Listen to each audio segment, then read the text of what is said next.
5 years would even ever tolerate such risky structures being turned into a school, and that expects that children here would be in an environment conducive for proper learning. You can see at this can come down any time, very dusty. Akwatidde ekibiina kya FDC bendera kuba President Patrick Amuriat akwatiddwa abasirikale enkya ya leero nga yakatuuka e Mengo oluvannyuma n'atwalibwa ku poliisi y'e Katwe.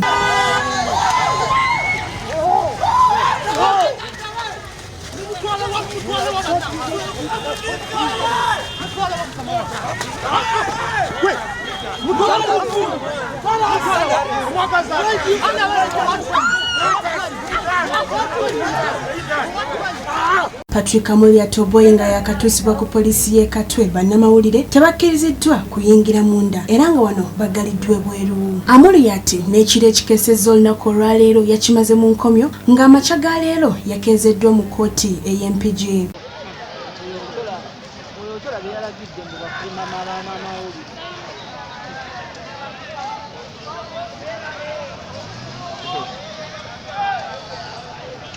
Mukwogerako n'Amuriat ayogedde ku mbeera gye yayisiddwamu mu kaduukulu ka poliisi.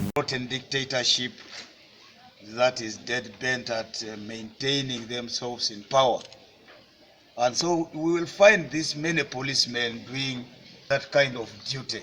But I can also say that in the force they are very sober people.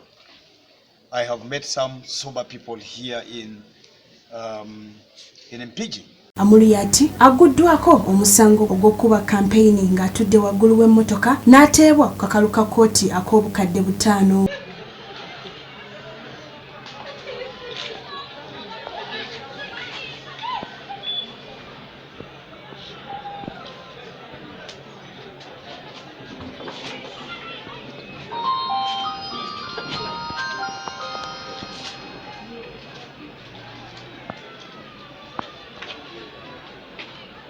Dictatorship that is dead bent at maintaining themselves in power, and so we will find these many policemen doing that kind of duty.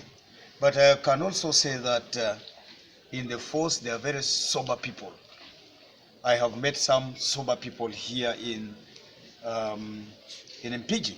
Oboy asuubira okweyongerayo mu bitundu by'etteeso enkya gy'agenda okukomekkereza kampeyini ze. Buy clothes for me. See what you are doing to my clothes.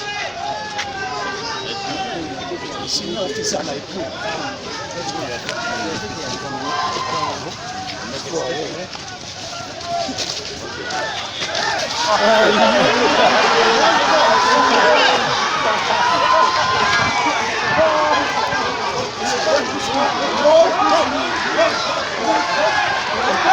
Kinajjukirwa nti Amuriat yakakwatibwa emirundi egiwerako ng'omulundi guno guwezezza emirundi 10. Shamira Nagawa, Sarah Nakandi, ACE TV Select ey'enjawulo.